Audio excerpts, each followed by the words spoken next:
Hi hello friends, welcome to Brainy Bright Academy. അപ്പോൾ നമ്മൾ SCERT ബുക്സുകളിലൂടെയുള്ള ഒരു ജേണിയിലാണ് അല്ലേ. അപ്പോൾ നമുക്കറിയാം, ഒരു ജേണി ആവുമ്പോൾ ഒരു വാഹനത്തിൽ നമ്മളിങ്ങനെ പോകുമ്പോൾ എന്താണ്, തിരിവും വളവും കുണ്ടും കുഴിവും ഒക്കെ ഉണ്ടാവില്ല. അപ്പോൾ നമ്മൾ സഡൻ ബ്രേക്ക് ഇട്ട് നിർത്തുകയാണോ ചെയ്യുക? അല്ല, നമ്മളെന്താണ് പതുക്കെ പതുക്കെ പതുക്കെ ഇങ്ങനെ പോയിട്ട് നമ്മുടെ ലക്ഷ്യസ്ഥാനത്തെത്തും. അതുപോലെ തന്നെയാണ് PSC പഠനവും. നമ്മളെന്താണ് പലരും പലതും പറഞ്ഞ് നമ്മളെ തളർത്താനും ഒക്കെ ഉണ്ടാവും, പക്ഷെ മടുപ്പിക്കാനും ഒക്കെ ഉണ്ടാവും. പക്ഷെ എന്താണ്, നമ്മൾ പയ്യെ പയ്യെ ഇങ്ങനെ പോയിട്ട് നമ്മുടെ ലക്ഷ്യസ്ഥാനത്ത് എത്തിയിട്ട് അവർക്ക് കാണിച്ചു കൊടുക്കണം. ഓക്കെ, അപ്പോൾ നമ്മൾ നമ്മുടെ ചാപ്റ്ററിലോട്ട് വരാം. അറിവിൻ്റെ വാതായനങ്ങൾ. നമ്മൾ ബയോളജിയിലെ ഫസ്റ്റ് ചാപ്റ്റർ, 10th ബയോളജിയിലെ ഫസ്റ്റ് ചാപ്റ്റർ ഓൾറെഡി എടുത്തു കഴിഞ്ഞു. ഇനി സെക്കൻഡ് ചാപ്റ്ററാണ് അറിവിൻ്റെ വാതായനങ്ങൾ. ഇവിടെ ചാപ്റ്ററിൻ്റെ ഫസ്റ്റ് പേജിൽ തന്നെ ഒരു പത്രവാർത്ത കൊടുത്തിട്ടുണ്ട്. നേപ്പാളിൻ്റെ തലസ്ഥാനമായിട്ടുള്ള കാഠ്മണ്ഡുവിൽ എന്താണ് ഒരു ഭൂകമ്പമുണ്ടായ സമയത്ത് മനുഷ്യന്മാരെ രക്ഷിക്കാൻ വേണ്ടിയിട്ട്, കെട്ടിടത്തിൻ്റെ അടിയിലൊക്കെ പെട്ടുപോയ മനുഷ്യന്മാരെ രക്ഷിക്കാൻ വേണ്ടിയിട്ട് പരിശീലനം ലഭിച്ച നായകൾക്കാണ് അവരെ പെട്ടെന്ന് കണ്ടെത്താൻ കഴിഞ്ഞത്. മനുഷ്യരെക്കാൾ വേഗത്തിൽ കണ്ടെത്താൻ കഴിഞ്ഞത് നായകൾക്കാണ്. അത് എന്തുകൊണ്ടായിരിക്കും എന്നാണ് ചോദിച്ചിട്ടുള്ളത്. എന്തുകൊണ്ടായിരിക്കും? മനുഷ്യന്മാരെ അപേക്ഷിച്ച് നോക്കുകയാണെങ്കിൽ എന്താണ്, നായകളുടെ മൂക്കിലെ ഗന്ധഗ്രാഹി കോശങ്ങൾ കൂടുതലാണ്. മനുഷ്യൻ്റെ മൂക്കിലെ ഗന്ധഗ്രാഹി കോശങ്ങളെ അപേക്ഷിച്ച് നോക്കുകയാണെങ്കിൽ അത് ഒരു പോസ്റ്റേജ് സ്റ്റാമ്പൊക്കെ ഉണ്ടാവുള്ളൂ എന്നുണ്ടെങ്കിൽ, അത് ഒരു നായയുടെ ഇതിലേക്ക് വരുമ്പോൾ, നായയുടെ മൂക്കിൻ്റെ ഇതെടുത്ത് നോക്കുമ്പോൾ നായയുടെ മൂക്കിലെ ഗന്ധഗ്രാഹി കോശങ്ങൾ മനുഷ്യനേക്കാൾ കൂടുതലായിരിക്കും എന്നാണ് പറയുക. അതുകൊണ്ടാണ് അവർക്ക്, ഈ പോലീസ് നായകൾക്കൊക്കെ പെട്ടെന്ന് സ്മെല്ല് കിട്ടുന്നതെന്നൊക്കെ പറയില്ലേ, നായകൾക്ക് അതുകൊണ്ടാണ് പെട്ടെന്ന് സ്മെല്ലൊക്കെ ക്യാപ്ചർ ചെയ്യാൻ പറ്റുന്നത്.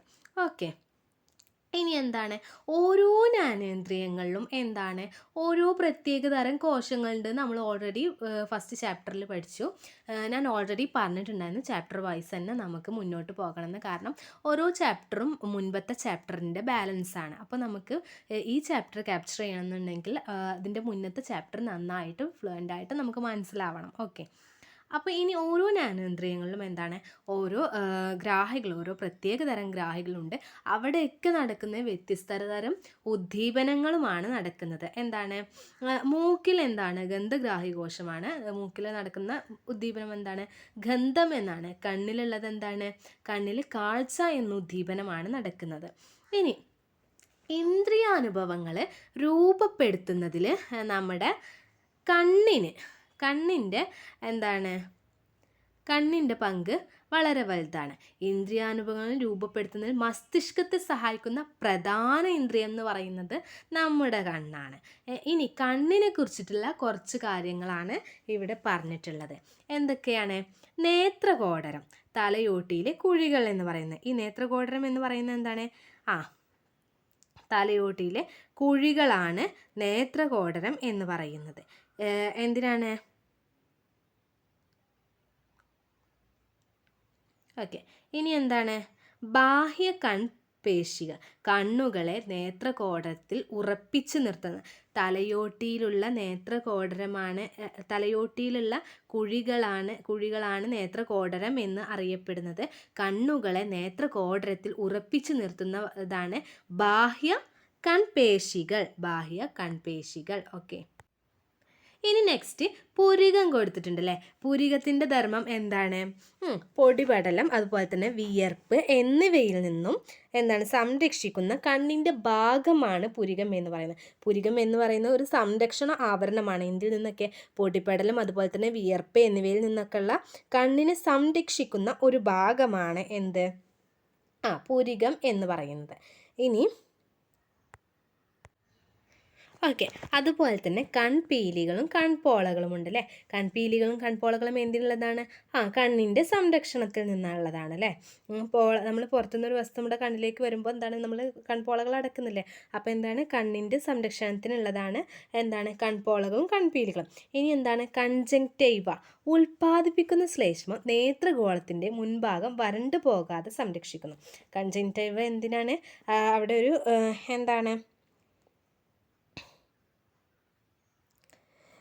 കൺജങ്ക്റ്റൈവ ഒരു ശ്ലേഷ്മം ഉൽപ്പാദിപ്പിക്കുന്നുണ്ട്. അവ എന്താണ്, നേത്രഗോളത്തിൻ്റെ മുൻഭാഗം വരണ്ടു പോകാതെ സംരക്ഷിക്കുന്നു. നമ്മുടെ കണ്ണ് എപ്പോഴും ഒരു നനവുള്ള പോലെയാണല്ലേ. അപ്പോൾ നേത്രഭാഗത്തിൻ്റെ മുൻഭാഗം എന്താണ്, വരണ്ടു പോകാതെ സംരക്ഷിക്കുന്ന ഭാഗമാണ് കൺജങ്ക്റ്റൈവ. ഇനി കണ്ണുനീർ എന്തിനുള്ളതാണ്? കണ്ണിൻ്റെ മുൻഭാഗത്തെ വൃത്തിയാക്കുകയും നനവുള്ളതാക്കി നിർത്തുകയും ചെയ്യുന്നത് എന്തിനാണ്? കണ്ണുനീരിൻ്റെ ധർമ്മമാണ്. കണ്ണിൻ്റെ മുൻഭാഗത്തെ വൃത്തിയാക്കുകയും നനവുള്ളതാക്കി നിർത്തുകയും ചെയ്യുന്നു. കണ്ണുനീരിലടങ്ങിയ ലൈസോസൈം എന്ന എൻസൈം രോഗാണുക്കളെ നശിപ്പിക്കുന്നുണ്ട്. ഓക്കെ, കണ്ണുനീര്, നമ്മൾ കരയുമ്പോൾ കണ്ണുനീര് വരുമ്പോൾ എന്താണ്, നമ്മുടെ കണ്ണൊന്ന് വൃത്തിയാവുകയും കൂടെയാണ് ചെയ്യുന്നത്. കണ്ണുനീരിലടങ്ങിയിട്ടുള്ള ലൈസോസൈം എന്ന് പറയുന്ന എൻസൈം രോഗാണുക്കളെ നശിപ്പിക്കുന്നുണ്ട്. ഇനി കാഴ്ച സാധ്യമാക്കുന്ന കണ്ണിൻ്റെ ഘടനയാണ് നമ്മൾ താഴ്ത്തു കൊടുത്തിട്ടുള്ളത്. ഇനി ഇതിൽ ഓരോ ഭാഗങ്ങളും എന്തിനുള്ളതാണെന്ന് നമുക്ക് വിശദീകരണം ചെയ്യാം. ഓക്കെ, ഫസ്റ്റ് ഓഫ് ഓൾ ദൃഢപടലം. ദൃഢപടലം എന്തിനുള്ളതാണ്? കണ്ണിന് ദൃഢത നൽകുന്ന വെളുത്ത നിറമുള്ള ഒരു ബാഹ്യപാളിയാണ് ദൃഢപടലം എന്ന് പറയുന്നത്. കണ്ണിന് ദൃഢത നൽകുന്ന, ദൃഢപടലം എന്ന് പറയുന്ന ആ ഒരു വാക്കിൽ തന്നെയുണ്ട്, കണ്ണിന് ദൃഢത നൽകുന്ന വെളുത്ത നിറമുള്ള ബാഹ്യപാളിയാണ് ദൃഢപടലം. ഇനി ഈ ദൃഢപടലം എങ്ങനെയാണ് നിർമ്മിച്ചിട്ടുള്ളത്? യോജക കലകളാൽ നിർമ്മിതമായ കണ്ണിൻ്റെ ബാഹ്യപാളിയാണ്. ദൃഢപടലം എന്ന് പറയുന്നത് യോജക കലകളാൽ നിർമ്മിതമായ കണ്ണിൻ്റെ ബാഹ്യപാളിയാണ് ദൃഢപടലം എന്ന് പറയുന്നത്. നെക്സ്റ്റ് രക്തപടലം. രണ്ടാമത്തെ ഭാഗം ഏതാണ്? രക്തപടലം എന്ന് പറയുന്നത്. രക്തപടലം എന്തൊക്കെയാണ്? ധാരാളം രക്തക്കുഴലുകൾ കാണപ്പെടുന്ന കണ്ണിൻ്റെ മധ്യപാളിയാണ് രക്തപടലം. ധാരാളം രക്തക്കുഴലുകൾ കാണപ്പെടുന്ന കണ്ണിൻ്റെ മധ്യപാളിയാണ് രക്തപടലം.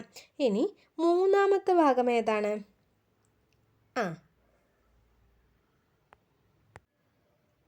ഓക്കെ, നമ്മൾ ദൃഢപടലം പറഞ്ഞു, രക്തപടലം പറഞ്ഞു.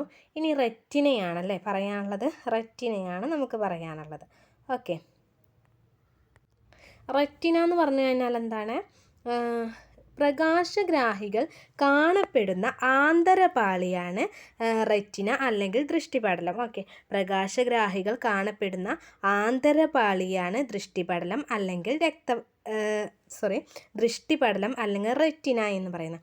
ഈ ദൃഷ്ടിപടലത്തിൻ്റെ മുൻഭാഗത്തുള്ള സുതാര്യവും മുന്നോട്ട് തള്ളിയതുമായ ഭാഗം അല്ലെങ്കിൽ പ്രകാശരശ്മികളെ കണ്ണിലേക്ക് പ്രവേശിപ്പിക്കുന്ന ഭാഗമാണ് ആര്? നമ്മുടെ കോർണിയ എന്ന് പറയുന്നത്. ദൃഷ്ടിപടലത്തിൻ്റെ അല്ലെങ്കിൽ റെറ്റിനയുടെ എന്താണ്, മുൻഭാഗത്തുള്ള സുതാര്യവും മുന്നോട്ട് തള്ളിയതുമായിട്ടുള്ള ഭാഗം, അതായത് പ്രകാശരശ്മികളെ കണ്ണിലേക്ക് പ്രവേശിപ്പിക്കുന്ന ഭാഗമാണ് നമ്മുടെ കോർണിയ. കോർണിയ മനസ്സിലായല്ലോ. കോർണിയ എന്ന് പറഞ്ഞാൽ എന്താണ്?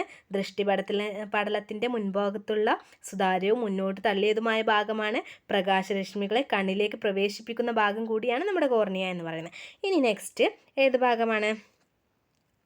കൺജങ്ക്റ്റൈവ. കൺജങ്ക്റ്റൈവ എന്ന് പറഞ്ഞാൽ എന്താണ്? ദൃഢപടലത്തിൻ്റെ മുൻവശത്ത്. കൺജങ്ക്റ്റൈവ പറഞ്ഞു കഴിഞ്ഞാൽ എന്താണ്? ദൃഢപടലത്തിൻ്റെ മുൻവശത്തെ കോർണിയ ഒഴികെയുള്ള ഭാഗങ്ങളെ ആവരണം ചെയ്ത് സംരക്ഷിക്കുന്ന സ്ഥലമാണ് എന്ത്?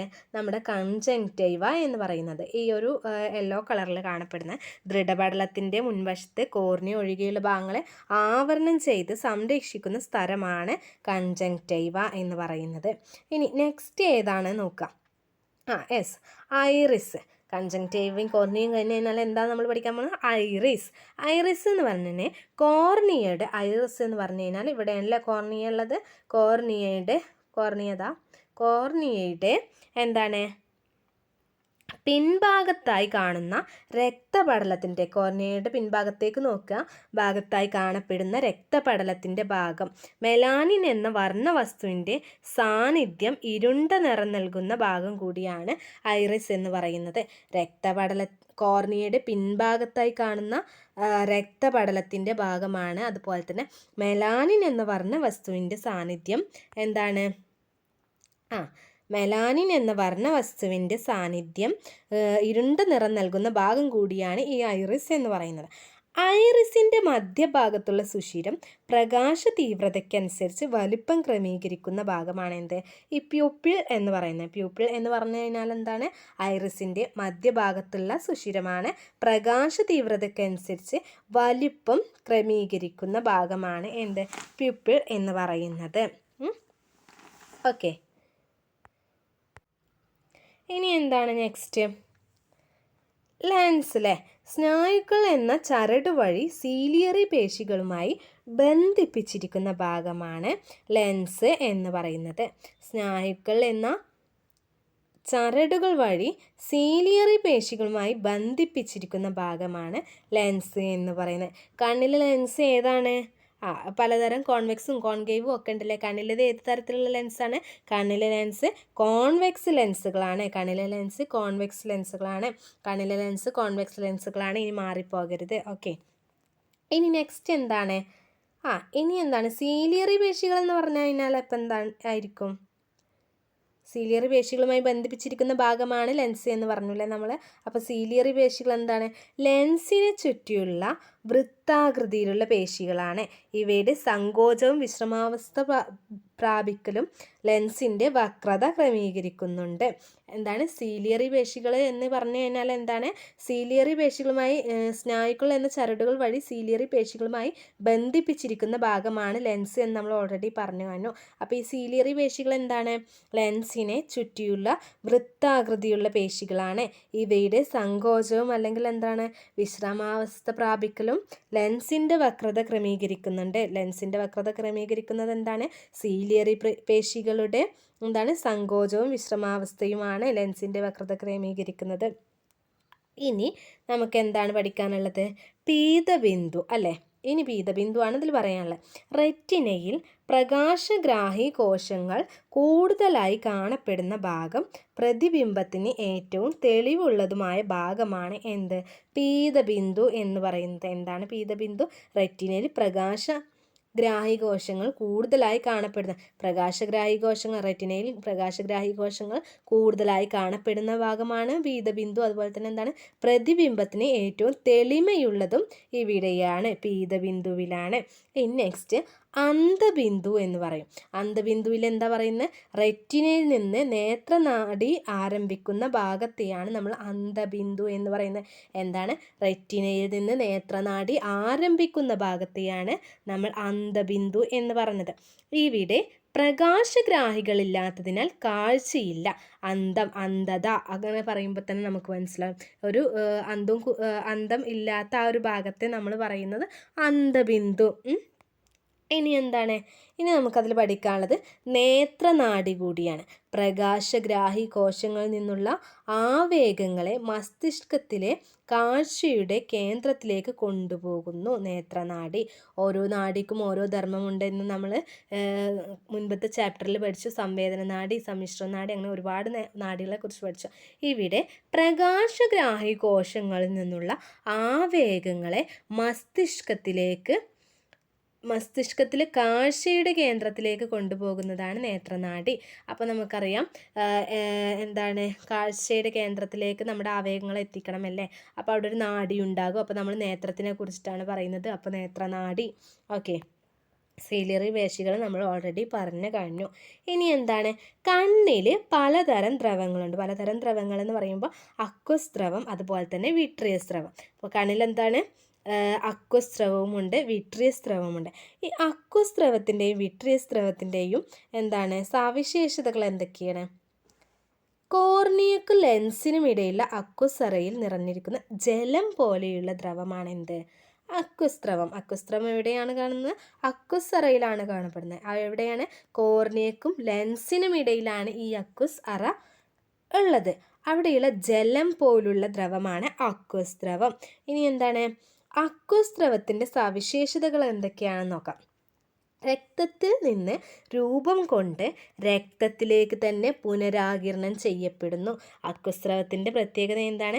രക്തത്തിൽ നിന്ന് രൂപം കൊണ്ട് രക്തത്തിലേക്ക് തന്നെ പുനരാകിരണം ചെയ്യപ്പെടുന്നു. മൂപ്പരാൾ മാന്യനാണല്ലേ. രക്തത്തിൽ നിന്ന് പോയാൽ തിരിച്ച് രക്തത്തിലേക്ക് തന്നെ തിരിച്ചു വരുന്നുണ്ട് അല്ലേ. കണ്ണിലെ കലകൾക്ക് ഓക്സിജനും പോഷണവും നൽകുന്ന കണ്ണിലെ ദ്രവം. ആള് സൂപ്പറാണല്ലോ. എന്താണ്? കണ്ണിലെ കലകൾക്ക് ഓക്സിജനും എന്താണ് പോഷണവും നൽകുന്ന കണ്ണിലെ ദ്രവമാണ് ഈ അക്വസ് ദ്രവം എന്ന് പറയുന്നത്. മൂപ്പരെന്താണ്? രക്തത്തിൽ നിന്ന് പോയാൽ തിരിച്ച് രക്തത്തിലേക്ക് തന്നെ പുനരാകിരണം ചെയ്യുന്നുമുണ്ടല്ലേ. ഇനി വിട്രിയസ് ദ്രവം. വിട്രിയസ് ദ്രവം എന്ന് പറഞ്ഞാൽ എന്താ?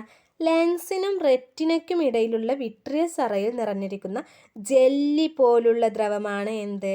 വിട്രിയസ് ദ്രവം എന്ന് പറയുന്നത്. അക്വസ് ദ്രവം എവിടെയായിരുന്നു? കോർണിയക്കും ലെൻസിനും ഇടയ്ക്ക് ഉള്ള അക്വസ് അറയിൽ. ഓക്കെ, മാറിപ്പോരുത്. വിട്രിയസോ? ലെൻസിനും റെറ്റിനയ്ക്കും ഇടയിലുള്ള വിട്രിയസ് അറയിലാണ് വിട്രിയസ് ദ്രവം ഉള്ളത്. ഇനി ഈ വിട്രിയസ് ദ്രവത്തിൻ്റെ പ്രത്യേകത എന്താണ്? ജെല്ലി പോലുള്ള ദ്രവമാണ്. അക്വ വാട്ടർ എന്നൊക്കെ നമ്മൾ പറയില്ല. അപ്പോൾ അക്വസ് ദ്രവം വാട്ടർ പോലെയാണ്, വെള്ളം പോലെയാണ്, ജലം പോലെയാണ്, അങ്ങനെ നമ്മൾ പഠിക്കുക. അക്വ വാട്ടർ എന്ന് പറഞ്ഞിട്ട് എന്താണ്, ഓരോ കമ്പനി വാട്ടറുകളൊക്കെ ഇല്ലേ, എന്താണ് അതുപോലെ തന്നെ അക്വസ് ദ്രവം. അപ്പോൾ ജലം പോലെയാണ്, അങ്ങനെ ഓരോ കോഡ് ഭാഷയിൽ പഠിച്ചെടുക്കുക. ഓക്കെ, ഇനി വിട്രിയസ് ദ്രവം അപ്പോൾ എന്താണ്? ജലത്തിനേക്കാൾ കുറച്ച് കട്ടിയുണ്ട്, എന്താണ്, ജെല്ലി പോലെയാണ്. ഇനി കണ്ണിൻ്റെ ആകൃതി നിലനിർത്താൻ സഹായിക്കുന്ന ദ്രവമാണ് വിട്രിയസ് ദ്രവം. കണ്ണിന് ഓക്സിജനും എന്താണ് പോഷണങ്ങളും മാത്രം കൊടുത്താൽ മതിയോ? കണ്ണിൻ്റെ ആകൃതി അതുപോലെ നിലനിർത്തണ്ടേ? ആ ധർമ്മം ഏറ്റെടുത്തിട്ടുള്ളത് ആരാണ്? നമ്മുടെ വിട്രിയസ് ദ്രവമാണ്. കണ്ണിലേക്ക് പതിക്കുന്ന പ്രകാശത്തിൻ്റെ അളവ് നിയന്ത്രിക്കുന്ന ഭാഗങ്ങളാണ് ഐറിസും പ്യൂപ്പിളും. ഓക്കെ, പ്യൂപ്പിൾ എന്ന് പറഞ്ഞാൽ നമ്മുടെ ഇത് കൃഷ്ണമണി. ഓക്കെ, കണ്ണിലേക്ക് പതിക്കുന്ന പ്രകാശത്തിൻ്റെ അളവ് നിയന്ത്രിക്കുന്ന ഭാഗങ്ങളാണ് ഐറിസ്, പ്യൂപ്പിൾ. മങ്ങിയ പ്രകാശത്തിൽ റേഡിയൻ നോക്കാം. 1 മിനിറ്റ്. ഈ ചിത്രത്തിൽ നമുക്ക് കാണാൻ പറ്റും മങ്ങിയ പ്രകാശത്തിൽ പ്യൂപ്പിളിനുണ്ടാകുന്ന മാറ്റവും അതുപോലെ തന്നെ തീവ്ര പ്രകാശത്തിൽ നമ്മുടെ പ്യൂപ്പിളിനുണ്ടാകുന്ന മാറ്റവും. എന്താണ്? മങ്ങിയ പ്രകാശത്തിൽ എന്താണ് കൃഷ്ണമണി വികസിക്കുന്നു, പ്യൂപ്പിൾ വികസിക്കുന്നു. അതെന്തുകൊണ്ടാണ്? റേഡിയൻ പേശികൾ സങ്കോചിക്കുന്നതിനാലാണ് അവിടെ മങ്ങിയ പ്രകാശത്തിൽ പ്യൂപ്പിളുകൾ എന്താണ് വികസിക്കുന്നത്. ഇനി തീവ്രപ്രകാശത്തിൽ വലയ പേശികൾ സങ്കോചിക്കുന്നതിനാലാണ് പ്യൂപ്പിൾ എന്താണ് ചുരുങ്ങുന്നത്.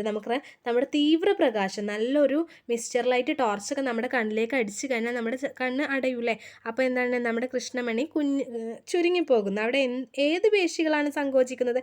വലയ പേശികളാണ് സങ്കോചിക്കുന്നത്. മറ്റേടത്ത് റേഡിയൻ പേശികളായിരുന്നു സങ്കോചിച്ചിരുന്നത്. അപ്പോൾ പ്യൂപ്പിളിൻ്റെ വലിപ്പം ക്രമീകരിക്കുന്നതിൽ റേഡിയൻ പേശികൾ അതുപോലെ തന്നെ വലയ പേശികളുടെയും പ്രവർത്തനത്തിലൂടെയാണ്. ഇനി പ്രതിബിംബം രൂപപ്പെടുന്ന വിധം ഇവിടെ കാണിച്ചിട്ടുണ്ട്. ഓക്കെ, അകലെയുള്ള വസ്തുവിനെ നോക്കുമ്പോഴും അതുപോലെ തന്നെ അടുത്തുള്ള വസ്തുവിനെ നോക്കുമ്പോഴുള്ള എന്താണ് വ്യത്യാസം ഈ ഭാഗത്ത് കൊടുത്തിട്ടുണ്ട്. എന്തൊക്കെയാണ്?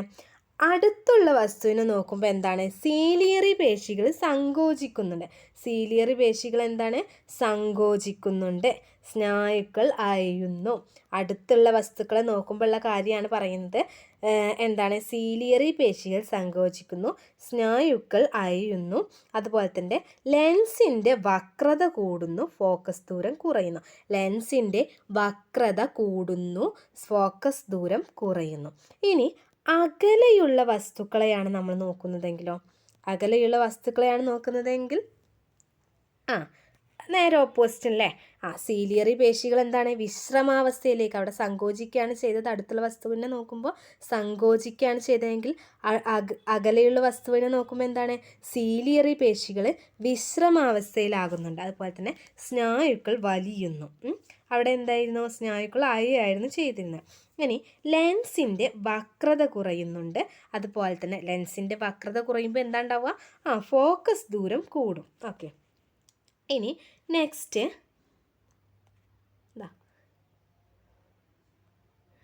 കണ്ണിൽ നിന്നും വസ്തുവിലേക്കുള്ള അകലത്തിനനുസരിച്ച് ലെൻസിൻ്റെ വക്രതയിൽ മാറ്റം വരുത്തി ഫോക്കസ് ദൂരം ക്രമീകരിച്ച് പ്രതിബിംബത്തെ റെറ്റിനയിൽ തന്നെ രൂപപ്പെടുത്താനുള്ള കണ്ണിൻ്റെ കഴിവാണ് സമഞ്ജനക്ഷമത. ഓക്കെ, സമഞ്ജനക്ഷമത അല്ലെങ്കിൽ പവർ ഓഫ് അക്കമഡേഷൻ. അതായത് എന്താണ്? കണ്ണിൽ നിന്നും വസ്തുവിലേക്കുള്ള അകലത്തിനനുസരിച്ച് ലെൻസിൻ്റെ വക്രതയിൽ മാറ്റം വരുത്തി ഫോക്കസ് ദൂരം ക്രമീകരിച്ച് പ്രതിബിംബത്തെ റെറ്റിനയിൽ തന്നെ രൂപപ്പെടുത്താനുള്ള കണ്ണിൻ്റെ കഴിവ്. റെറ്റിനയിലാണല്ലേ നമ്മുടെ പ്രതിബിംബങ്ങൾ രൂപപ്പെടേണ്ടത്. അപ്പോൾ എന്താണ്? ലെൻസിൻ്റെ വക്രതയിൽ മാറ്റം വരുത്തിയിട്ട് ഫോക്കസ് ദൂരം നമ്മൾ പഠിച്ചു. വക്രത കൂടുന്നു, അപ്പോൾ ഫോക്കസ് ദൂരം കുറയുന്നു എന്ന് അടുത്തുള്ള വസ്തുക്കളെ നോക്കുമ്പോൾ. അതേ സംഭവം നമ്മൾ അകലെയുള്ള വസ്തുക്കളെ നോക്കുമ്പോൾ എന്താ ആയത്?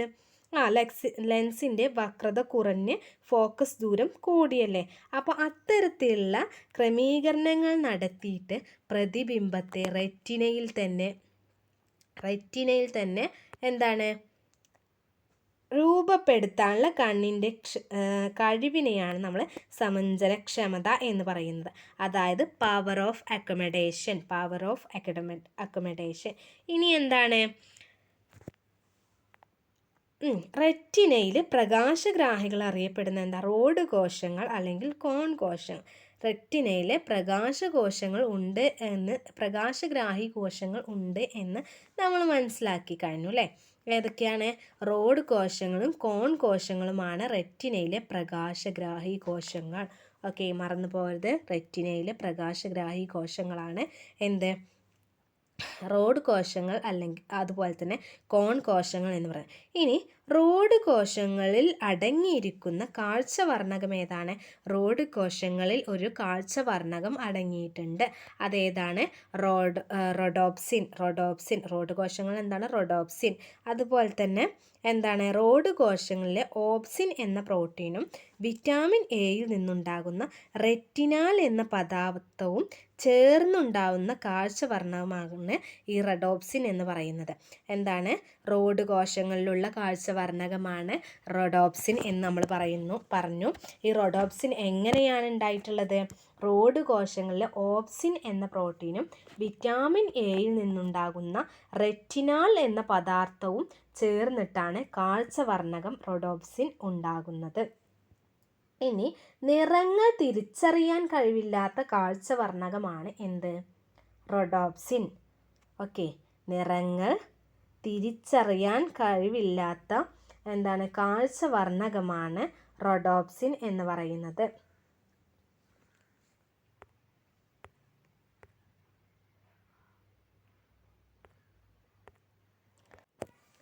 ഓക്കെ, നെക്സ്റ്റ് എന്താണ്? മങ്ങിയ വെളിച്ചത്തിൽ കാഴ്ച സാധ്യമാക്കുന്ന കാഴ്ചവർണ്ണകമാണ് റോഡോപ്സിൻ എന്ന് പറയുന്നത്. ഇനി എന്താണ്? കോൺ കോശങ്ങൾ അടങ്ങിയിരിക്കുന്ന കാഴ്ചവർണ്ണകം. നമ്മൾ ഇതുവരെ റോഡ് കോശങ്ങൾ അടങ്ങിയിരിക്കുന്ന കാഴ്ചവർണ്ണകമാണ് പറഞ്ഞത്. ഇനി എന്താണ്? കോൺ കോശങ്ങൾ അടങ്ങിയിരിക്കുന്ന കാഴ്ചവർണ്ണകമാണ് എന്ത്? ഫോട്ടോപ്സിൻ എന്ന് പറയുന്നത്. ഫോട്ടോപ്സിൻ്റെ മറ്റൊരു പേരാണ് അയഡോപ്സിൻ. ഫോട്ടോപ്സിൻ്റെ മറ്റൊരു പേരാണ് അയഡോപ്സിൻ. ഇതിൻ്റെയൊക്കെ വ്യക്തമായിട്ടുള്ള PDF നോട്ടുകൾ നിങ്ങൾക്ക് കിട്ടും. അതുകൊണ്ടാണ് ഞാൻ ഇതിലങ്ങനെ അടയാളപ്പെടുത്താതെ പോകുന്നത്. ഓക്കെ, അയഡോപ്സിൻ ഫോട്ടോപ്സിൻ്റെ മറ്റൊരു പേരാണ് അയഡോപ്സിൻ. ഫോട്ടോപ്സിൻ എന്താണ്? കോൺ കോശങ്ങൾ അടങ്ങിയിരിക്കുന്ന കാഴ്ചവർണ്ണകമാണ് ഫോട്ടോപ്സിൻ. അങ്ങനെയാണെങ്കിൽ റോഡ് കോശങ്ങൾ അടങ്ങിയിരിക്കുന്ന കാഴ്ചവർണ്ണകം ഏതാണ്? റോഡോപ്സിൻ അല്ലേ. കോൺ കോശങ്ങൾ ഓപ്സിൻ, റെറ്റിനാൽ എന്നീ ഘടകങ്ങൾ ചേർന്നുണ്ടായിരിക്കുന്ന കാഴ്ചവർണ്ണകമാണ് ഫോട്ടോപ്സിൻ. അതായത് അയഡോപ്സിൻ എന്ന് പറയുന്നത് എന്താണ്? കോൺ കോശങ്ങളിലെ ഓപ്സിൻ അതുപോലെ തന്നെ റെറ്റിനാൽ എന്നീ ഘടകങ്ങൾ ഉണ്ടായിരിക്കുന്ന കാഴ്ചവർണ്ണകമാണ് ഫോട്ടോപ്സിൻ എന്ന് പറയുന്നത്. നമ്മുടെ റോഡോപ്സിൻ എന്തൊക്കെ അടങ്ങിയിട്ടായിരുന്നു? റോഡ് കോശങ്ങളിൽ ഓപ്സിനും എന്ന പ്രോട്ടീനും വിറ്റാമിൻ എയിൽ നിന്നുണ്ടാകുന്ന റെറ്റിനാൽ എന്ന പദാർത്ഥവും അല്ലേ ചേർന്നിട്ടുണ്ടായിരുന്നായിരുന്നു റോഡോപ്സിൻ എന്ന് പറഞ്ഞിരുന്നത്. ഇതിലെന്താണ്? ഓപ്സിനും റെറ്റിനാൽ എന്ന ഘടകങ്ങളും ചേർന്ന് ഉണ്ടായിരിക്കുന്ന കാഴ്ചവർണ്ണകം, അതായത് കോൺ കോശങ്ങളിൽ ഓപ്സിൻ. ഓക്കെ, ഫോട്ടോപ്സിൻ എന്ന് പറയുന്നത്. നെക്സ്റ്റ്, പ്രകാശത്തിലെ ചുവപ്പ്, പച്ച, നീല എന്നീ വർണ്ണങ്ങളെ തിരിച്ചറിയാൻ സഹായിക്കുന്ന കണ്ണിലെ കോൺ കോശങ്ങളുടെ എണ്ണം എത്രയാണ്? 3. 3 നിറങ്ങളല്ലേ പറഞ്ഞിട്ടുള്ളത്, അപ്പോൾ 3 അങ്ങനെ ഓർത്ത് വെക്കുക. പ്രകാശത്തിലെ ചുവപ്പ്, പച്ച, നീല എന്നീ വർണ്ണങ്ങളെ തിരിച്ചറിയാൻ സഹായിക്കുന്ന കണ്ണിലെ കോശങ്ങളുടെ എണ്ണമാണ് 3. ഓക്കെ, ഇനി നെക്സ്റ്റ്, ഒരേ വസ്തുവിൻ്റെ 2 ദിശയിൽ നിന്നുള്ള പ്രതിബിംബങ്ങളാണ് നമ്മുടെ ഓരോ കണ്ണിലും പതിക്കുന്നത്. ഇനി എന്താണ്? ഈ 2 ദൃശ്യങ്ങളും മസ്തിഷ്കത്തിൻ്റെ പ്രവർത്തന ഫലമായി സംയോജിക്കുമ്പോഴാണ് നമുക്ക് വസ്തുവിൻ്റെ ത്രിമാന രൂപം അനുഭവപ്പെടുന്നത്. കണ്ണിൻ്റെ ഈ സവിശേഷതയാണ് ദ്വിനേത്ര ദർശനം. എന്താണ്? ഓക്കെ, ദ്വിനേത്ര ദർശനം എന്ന് പറഞ്ഞാൽ എന്താണെന്ന് നമ്മൾ പഠിച്ചു അല്ലേ? ദ്വിനേത്ര ദർശനം എന്ന് പറഞ്ഞാൽ എന്താണ്? ഒരു വസ്തുവിൻ്റെ രണ്ട് ദിശയിൽ നിന്നുള്ള പ്രതിബിംബങ്ങളാണ് നമ്മുടെ ഓരോ കണ്ണിലും പതിക്കുന്നുണ്ടാവുക. ഈ രണ്ട് ദൃശ്യങ്ങളും മസ്തിഷ്കത്തിൻ്റെ പ്രവർത്തന ഫലമായി സംയോജിപ്പിച്ചിട്ടാണ് നമുക്ക് വസ്തുവിൻ്റെ ത്രിമാന രൂപം അനുഭവപ്പെടുന്നത്. കണ്ണിൻ്റെ ഈ സവിശേഷതയാണ് എന്ത്? ദ്വിനേത്ര ദർശനം എന്ന് നമ്മൾ പറയുന്നത്. ഓക്കെ, എന്താണ് ബൈനോക്കുലർ വിഷൻ? ബൈനോക്കുലർ വിഷൻ ഒരേ വസ്തുവിൻ്റെ രണ്ട് ദിശയിൽ നിന്നുള്ള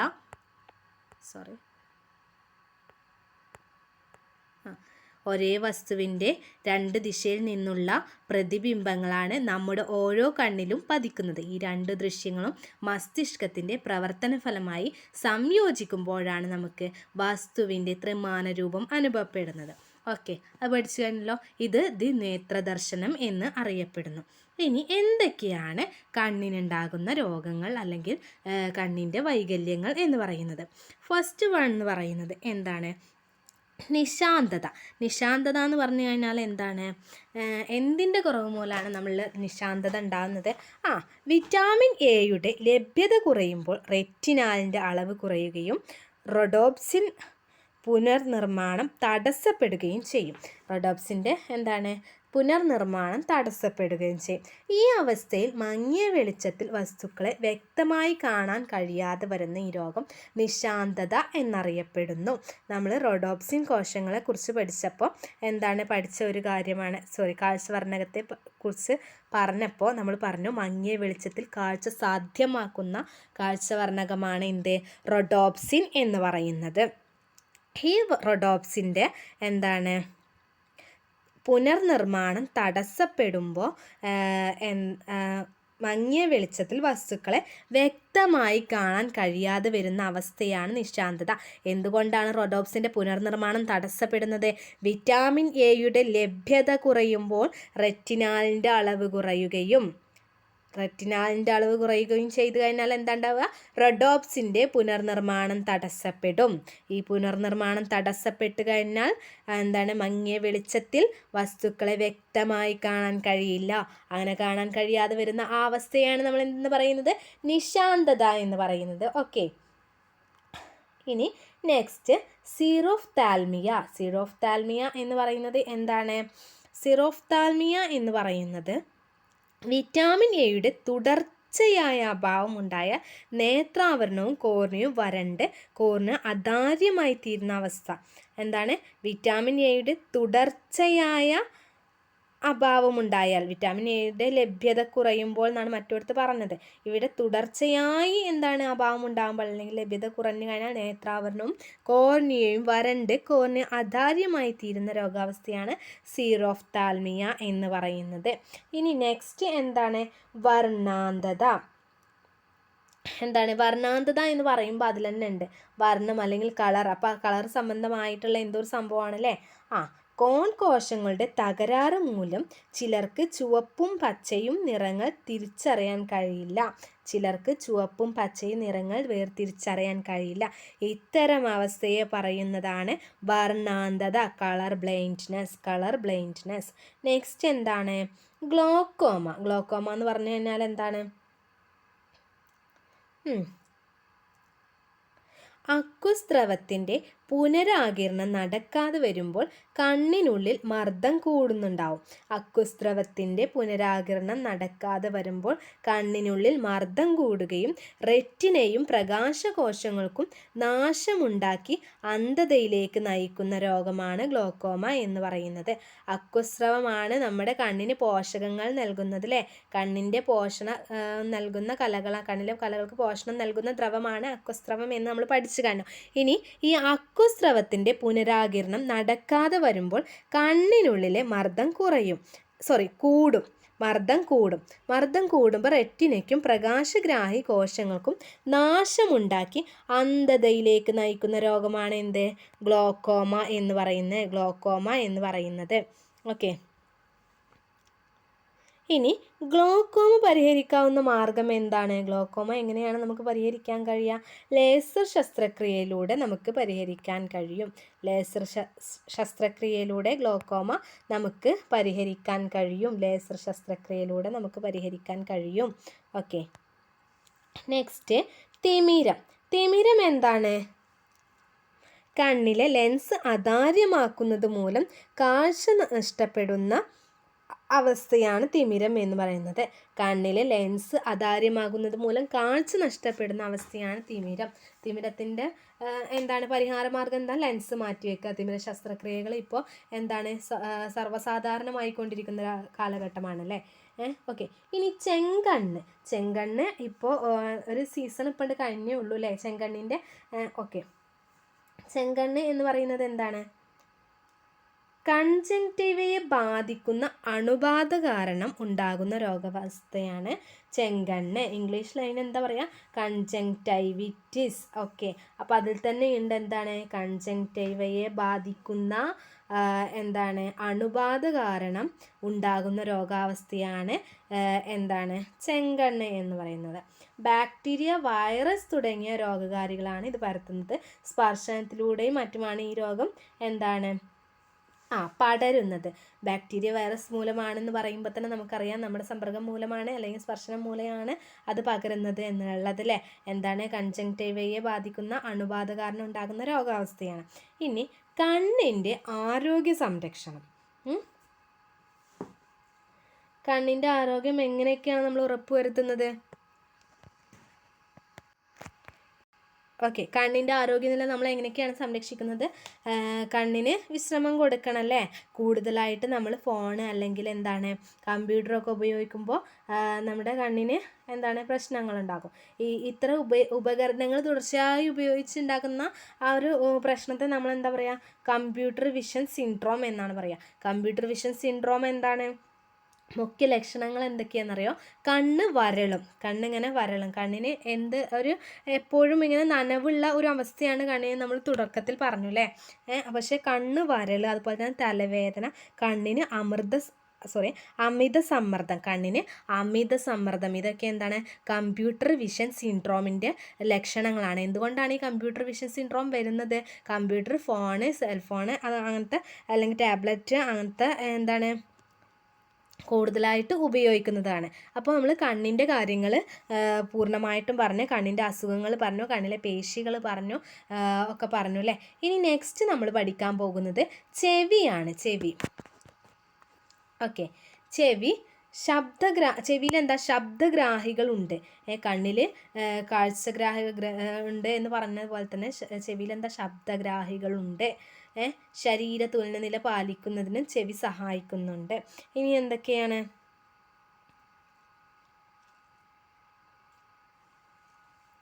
കേൾവിക്ക് സഹായിക്കുന്നതോടൊപ്പം തന്നെ തുലനനില പാലിക്കുകയും ചെയ്യുന്ന അവയവമാണ് ചെവി എന്ന് നമ്മൾ പറഞ്ഞു അല്ലേ. ഇനി ചെവിയുടെ ഭാഗങ്ങളാണ് ഇവിടെ കൊടുത്തിട്ടുള്ളത്. ബാഹ്യകർണം, മധ്യകർണം, അതുപോലെ തന്നെ ആന്തരകർണം. 3 ഭാഗങ്ങളായിട്ടാണ് ചെവിയെ തരംതിരിച്ചിട്ടുള്ളത്. ബാഹ്യകർണം, മധ്യകർണം, ആന്തരകർണം. ഓക്കെ, ഇനി ശബ്ദതരംഗങ്ങളെ കർണനാളത്തിലേക്ക് നയിക്കുന്ന ബാഹ്യകർണത്തിൻ്റെ ഭാഗമാണ് എന്ത്? ചെവിക്കുട. ശബ്ദതരംഗങ്ങളെ നമ്മളിവിടെ ബാഹ്യകർണം കണ്ടു അല്ലേ. ബാഹ്യകർണം കണ്ടു. ശബ്ദതരംഗങ്ങളെ ബാഹ്യകർണത്തിലേക്ക് നയിക്കുന്ന എന്താണ്?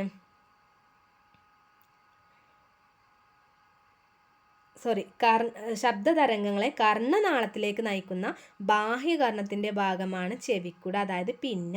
ചെവിക്കുട അല്ലെങ്കിൽ പിന്ന. ശബ്ദതരംഗങ്ങളെ കർണപടത്തിലേക്ക് നയിക്കുന്ന ഭാഗമാണ് എന്ത്? കർണനാളം. ശബ്ദതരംഗങ്ങളെ കർണപടത്തിലേക്ക് നയിക്കുന്ന ഭാഗമാണ് കർണനാളം. Okay, 1 second. ഓക്കെ, ഡൗട്ട്സ് ഒന്നുമില്ലല്ലോ. ശബ്ദതരംഗങ്ങളെ കർണനാളത്തിലേക്ക് നയിക്കുന്ന ബാഹ്യകർണത്തിൻ്റെ ഭാഗമാണ് ചെവിക്കുട.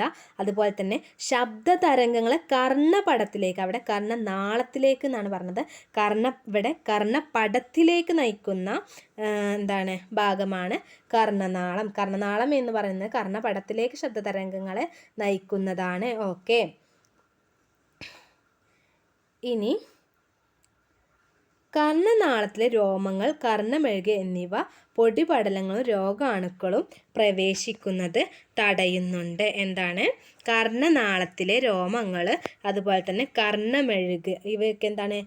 പൊടിപടലങ്ങളും രോഗാണുക്കളും പ്രവേശിക്കുന്നത് തടയുന്നു. ഓക്കെ. ഇനി എന്താണ്? ചെവിക്കുടയുടെ ധർമ്മം നമ്മൾ ഓൾറെഡി പറഞ്ഞു അല്ലേ? എന്താണ് ചെവിക്കുടയുടെ? ശബ്ദതരംഗങ്ങളെ കർണനാളത്തിലേക്ക് നയിക്കുന്ന ബാഹ്യകർണത്തിൻ്റെ ഭാഗമാണ് ചെവിക്കുട എന്ന് നമ്മൾ ഓൾറെഡി പറഞ്ഞു കഴിഞ്ഞു അല്ലേ? ഇനി എന്താണ്? മധ്യകർണത്തെ ബാഹ്യകർണത്തിൽ നിന്നും വേർതിരിക്കുന്ന വൃത്താകൃതിയിലുള്ള നേർത്ത സ്ഥലമാണ് ശബ്ദതരംഗങ്ങൾക്കനുസരിച്ച് കമ്പനം ചെയ്യുന്ന സ്ഥലം കൂടിയാണ് എന്ത്? നമ്മുടെ കർണപടം എന്ന് പറയുന്നത്. ഓക്കെ. കർണപടം എന്ന് പറയുന്നത് എന്താണ്? മധ്യകർണത്തെ ബാഹ്യകർണത്തിൽ നിന്ന് വേർതിരിക്കുന്ന വൃത്താകൃതിയിലുള്ള നേർത്ത സ്ഥലം. മധ്യകർണത്തെ ബാഹ്യകർണത്തിൽ നിന്നും ആ രണ്ട് മധ്യകർണവും ബാഹ്യകർണവും തമ്മിൽ വേർതിരിക്കുന്ന വൃത്താകൃതിയിലുള്ള നേർത്ത സ്ഥലം ശബ്ദതരംഗങ്ങൾക്കനുസരിച്ച് കമ്പനം ചെയ്യുന്ന സ്ഥലം കൂടിയാണ് ആര്? കർണപടം എന്ന് പറയുന്നത്. കർണപടം എന്ന് പറയുന്നത്. ഓക്കെ. ഇനി കർണപടത്തിൻ്റെ കമ്പനങ്ങളെ വർദ്ധിപ്പിച്ച് ആന്തരകർണത്തിലെത്തിക്കുന്നത് ആരാണ്? അസ്ഥിശൃംഖലയാണ്. ഓക്കെ. കർണപടത്തിൻ്റെ കമ്പനങ്ങളെ വർദ്ധിപ്പിച്ച് ആന്തരകർണത്തിൽ എത്തിക്കുന്നത് ആരാണ്? അസ്ഥിശൃംഖലയാണ്. ഓക്കെ. നെക്സ്റ്റ്, കർണപടത്തിൻ്റെ കമ്പനങ്ങളെ മധ്യകർണത്തെ ഗ്രസനിയുമായി ബന്ധിപ്പിച്ചിരിക്കുന്ന കർണപടത്തിൻ്റെ ഇരുവശത്തെയും മർദ്ദം തുല്യമാക്കി കർണപടത്തെ സംരക്ഷിക്കുകയും ചെയ്യുന്ന ഭാഗമാണ് എന്ത്? യൂസ്റ്റേഷ്യൻ നാളി എന്ന് പറയുന്നത്. യൂസ്റ്റേഷ്യൻ നാളി എന്ന് പറഞ്ഞു കഴിഞ്ഞാൽ എന്താണ്? മധ്യകർണത്തെ ഗ്രസനിയുമായി ബന്ധിപ്പിച്ചിരിക്കുന്നു യൂസ്റ്റേഷ്യൻ നാളി. പിക്ചർ നോക്കിക്കഴിഞ്ഞാൽ നമുക്ക് മനസ്സിലാവും. ഓക്കെ. കർണപടത്തിൻ്റെ ഇരുവശത്തെയും മർദ്ദം തുല്യമാക്കി കർണപടത്തെ സംരക്ഷിക്കുന്നു യൂസ്റ്റേഷ്യൻ നാളി. ഓക്കെ. ഇനി മധ്യകർണത്തിലെ പ്രധാന അസ്ഥികൾ ഏതൊക്കെയാണ്? മധ്യകർണത്തിലെ പ്രധാന അസ്ഥികൾ ഏതൊക്കെയാണ്? Malleus, incus, stapes. ഓക്കെ. മധ്യകർണത്തിലെ പ്രധാന അസ്ഥികളാണ് malleus, incus, stapes. Malleus, stapes, incus ആ ഒരു ഓർഡറിൽ പഠിക്കാം. ഓക്കെ. അർദ്ധവൃത്താകാര കുഴലുകൾ, വെസ്റ്റിബ്യൂൾ, കോക്ലിയ എന്നിവ ഏത് കർണത്തിൻ്റെ മുഖ്യഭാഗങ്ങളാണെന്നറിയോ? അപ്പോൾ നമ്മൾ ഏതൊക്കെ കർണമാണ് പറഞ്ഞത്? ഏതൊക്കെ കർണമുണ്ടെന്നാണ് പറഞ്ഞത്? ബാഹ്യകർണം, മധ്യകർണം, ആന്തരകർണം. അതിൽ ബാഹ്യകർണവും മധ്യകർണവും നമ്മൾ പറഞ്ഞു കഴിഞ്ഞു. ഇനി ആന്തരകർണമാണ് പറയാനുള്ളത്. അപ്പോൾ ഈ അർദ്ധവൃത്താകാര കുഴലുകളും വെസ്റ്റിബ്യൂൾ അതുപോലെ തന്നെ കോക്ലിയ എന്നിവ ഏത് കർണത്തിൻ്റെ മുഖ്യഭാഗങ്ങളായിരിക്കും? ആന്തരകർണത്തിൻ്റെ മുഖ്യഭാഗങ്ങളാണ്. ഓക്കെ. സ്തര അറയ്ക്കുള്ളിൽ നിറഞ്ഞിരിക്കുന്ന ദ്രവമാണ് എൻഡോലിംഫ് ദ്രവം. സ്തര അറയ്ക്കുള്ളിൽ നിറഞ്ഞിരിക്കുന്ന ദ്രവമാണ് എൻഡോലിംഫ് ദ്രവം എന്ന് പറയുന്നത്. സ്തര അറയ്ക്കും അസ്ഥി അറയ്ക്കും ഇടയിൽ നിറഞ്ഞിരിക്കുന്ന ദ്രവം ഏതാണ്? പെരിലിംഫ്. സ്തര അറയ്ക്കുള്ളിൽ നിറഞ്ഞിരിക്കുന്ന ദ്രവമാണ് എൻഡോലിംഫ്. സ്തര അറയ്ക്കും എന്താണ്? അസ്ഥി അറയ്ക്കും ഇടയിൽ നിറഞ്ഞിരിക്കുന്ന ദ്രവമാണ് പെരിലിംഫ് ദ്രവം എന്ന് പറയുന്നത്. ഇനി ശരീര തുലന നില പാലിക്കാൻ സഹായിക്കുന്ന ആന്തരകർണത്തിലെ ഭാഗങ്ങൾ ഏതൊക്കെയാണെന്നറിയാവോ? അർദ്ധവൃത്താകാര കുഴലുകൾ, വെസ്റ്റിബ്യൂൾ. ശരീര തുലന നില പാലിക്കാൻ സഹായിക്കുന്ന ആന്തരകർണത്തിലെ ഭാഗങ്ങളാണ് അർദ്ധവൃത്താകാര കുഴലുകളും അതുപോലെ തന്നെ വെസ്റ്റിബ്യൂളും. ഓക്കെ. ഇനി നമുക്ക് കോക്ലിയയെക്കുറിച്ച് പറയാം. കേൾവിക്ക് സഹായിക്കുന്ന ആന്തരകർണത്തിലെ ഭാഗമാണ് കോക്ലിയ എന്ന് പറയാം. ആന്തരകർണത്തെക്കുറിച്ചാണല്ലോ നമ്മൾ ഇതുവരെ പറഞ്ഞുകൊണ്ടിരുന്നത്.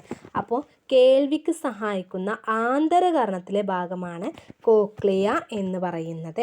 സ്റ്റേപ്പിസിനോട് ചേർന്നിരിക്കുന്ന എന്താണ്? സ്ഥലം. അസ്ഥിശൃംഖലയിലെ കമ്പനം ആന്തരകർണത്തിലേക്ക് വ്യാപിപ്പിക്കുന്ന ഭാഗമാണ് ഓവൽ വിൻഡോ എന്ന് പറയുന്നത്. ഓക്കെ, കോക്ലിയയിലേക്ക് ഒന്നും കൂടെ തിരിച്ചു വരാം. ഒച്ചിൻ്റെ തോട് പോലെ ചുരുണ്ടിരിക്കുന്ന കുഴൽ പോലെയുള്ള ആന്തരകർണത്തിലെ ഭാഗമാണ് നമ്മുടെ കോക്ലിയ എന്ന് പറയുന്നത്. ഒച്ചിൻ്റെ തോട് പോലെ ചുരുണ്ടിരിക്കുന്ന കുഴൽ പോലെയുള്ള ആന്തരകർണത്തിലെ ഭാഗമാണ് കോക്ലിയ എന്ന് പറയുന്നത്. കോക്ലിയയിലെ മധ്യ അറയെയും താഴത്തെ അറയെയും തമ്മിൽ വേർതിരിക്കുന്ന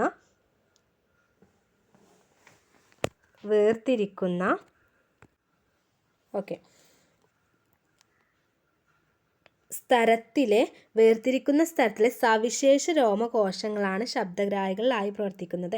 കോക്ലിയയിലെ മധ്യ അറയെയും താഴത്തെ അറയെയും തമ്മിൽ വേർതിരിക്കുന്ന ബേസിലാർ സ്തരത്തിലെ സവിശേഷ രോമകോശങ്ങളാണ് ശബ്ദഗ്രാഹികളായി പ്രവർത്തിക്കുന്നത്. ഓക്കെ, ഇനി നെക്സ്റ്റ് എന്താണ്? നമ്മൾ ഓൾറെഡി പറഞ്ഞ കാര്യമാണ്. സ്റ്റേപ്പിസിനോട് ചേർന്നിരിക്കുന്ന സ്ഥലം അസ്ഥിശൃംഖലയിലെ കമ്പനം ആന്തരകർണത്തിലേക്ക് വ്യാപിപ്പിക്കുന്ന ഭാഗമാണ് ഓവൽ വിൻഡോ. ഇനി കോക്ലിയക്കകത്തുള്ള ദ്രവത്തിൻ്റെ ചലനത്തെ സഹായിക്കുന്ന ഭാഗമാണ് റൗണ്ട് വിൻഡോ. രണ്ട് തരത്തിൽ പറഞ്ഞു. കോക്ലിയക്കകത്തുള്ള ദ്രവത്തിൻ്റെ ചലനത്തെ സഹായിക്കുന്ന ഭാഗമാണ് റൗണ്ട് വിൻഡോ എന്നറിയപ്പെടുന്നത്. ഓക്കെ, ഇനി എന്താണ്? ബേസിലാർ സ്തരവും രോമകോശങ്ങളും ചേർന്ന് അറിയപ്പെടുന്നതാണ് ഓർഗൻ ഓഫ് കോർട്ടി. ബേസിലാർ സ്തരവും രോമകോശങ്ങളും ചേർന്ന് അറിയപ്പെടുന്നതാണ് ഓർഗൻ ഓഫ് കോർട്ടി എന്ന് പറയുന്നത്. ഇനി ശബ്ദതരംഗങ്ങൾ ചെവിക്കുട വഴി ബാഹ്യകർണത്തിലൂടെ എത്തുന്ന ഈ ശബ്ദതരംഗങ്ങളെ കർണപടത്തെ ചലിപ്പിക്കുന്നു. കർണപടത്തിലെ ചലനം അസ്ഥിശൃംഖലയെ ചലിപ്പിക്കുന്നു. ഇത് കോക്ലിയയിലെ ദ്രവത്തിൻ്റെ ചലനത്തിന് കാരണമാകും. കോക്ലിയയിലെ ദ്രവത്തിൻ്റെ ചലനത്തിന് കാരണമാകും. ഈ കോക്ലിയയിലെ ഓർഗൻ ഓഫ് കോർട്ടിയായി രോമകോശങ്ങൾ ഉത്തേജിപ്പിക്കപ്പെടുകയും ഈ രോമകോശങ്ങൾ ആവേഗങ്ങൾ സൃഷ്ടിക്കപ്പെടുകയും ചെയ്യുന്നു. രോമകോശങ്ങൾ ഉത്തേജിപ്പിക്കപ്പെടുകയും ആവേഗങ്ങൾ സൃഷ്ടിക്കപ്പെടുകയും ചെയ്യുന്നു. ഈ ആവേഗങ്ങൾ ശ്രവണനാഡി വഴി സെറിബ്രത്തിലേക്ക് എത്തിയിട്ട് കേൾവി എന്ന അനുഭവം സാധ്യമാക്കുന്നു. അങ്ങനെയാണ് ഈ ഫ്ലോ ചാർട്ട് പോകുന്നത്. ഓക്കെ, ഇനി ശരീര തുലനനില പാലിക്കാൻ സഹായിക്കുന്ന അവയവമാണ് ചെവി എന്ന് നമ്മൾ ഓൾറെഡി പറഞ്ഞു കഴിഞ്ഞു. ഇനി ചെവിക്ക് ഘടനാപരമായ രോഗങ്ങളോ തകരാറുകളോ സംഭവിച്ചോർ ഇത് പരിഹരിക്കാൻ ചെവിക്ക് പിന്നിലോ ചെവിക്കുള്ളിലോ ഘടിപ്പിക്കുന്ന ചെറിയ ഇലക്ട്രോണിക് ഉപകരണമാണ് ശ്രവണസഹായി എന്ന് പറയുന്നത്. ഓക്കെ,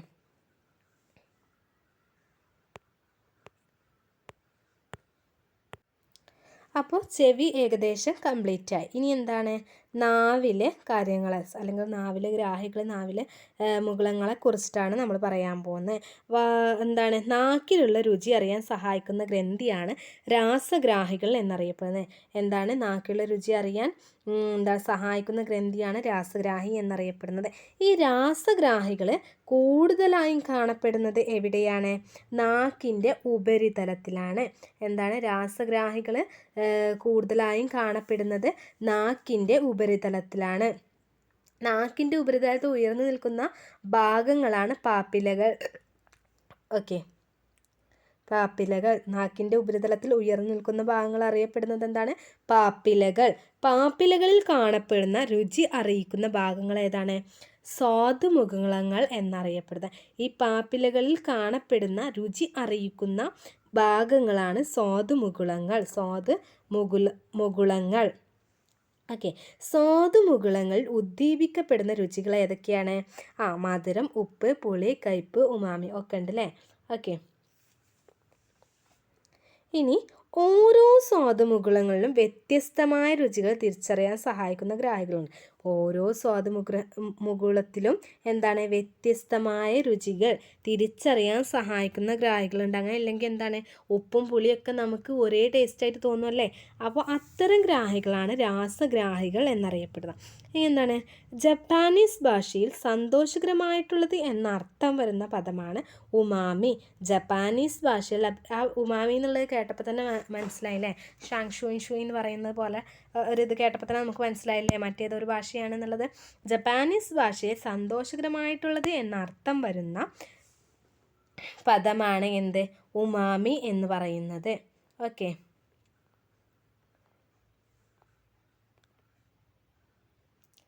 ഇനി എന്താണ്? ഉമാമി രുചി തരുന്ന ഘടകങ്ങൾ ഉള്ള ഭക്ഷണ പദാർത്ഥങ്ങൾ എന്താണ്? പാല്, മാംസം, കടൽ വിഭവങ്ങൾ, കൂണ്. ഓക്കെ, ഇതൊക്കെയാണ്. ഇനി എന്താണ്? ആറാമതായി കണ്ടെത്തിയ ഒരു രുചിയാണ് ഒലിയോഗസ്റ്റസ്.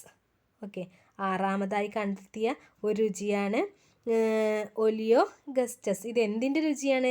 കൊഴുപ്പിൻ്റെ രുചിയാണ് ഒലിയോഗസ്റ്റസ് എന്ന് പറയുന്നത്. ഓക്കെ, ഇനി എന്താണ്? ഗന്ധം തിരിച്ചറിയാൻ സഹായിക്കുന്ന അവയവമാണ് മൂക്ക്. ഗന്ധം തിരിച്ചറിയാൻ സഹായിക്കുന്ന അവയവമാണ് എന്ത്? മൂക്ക്.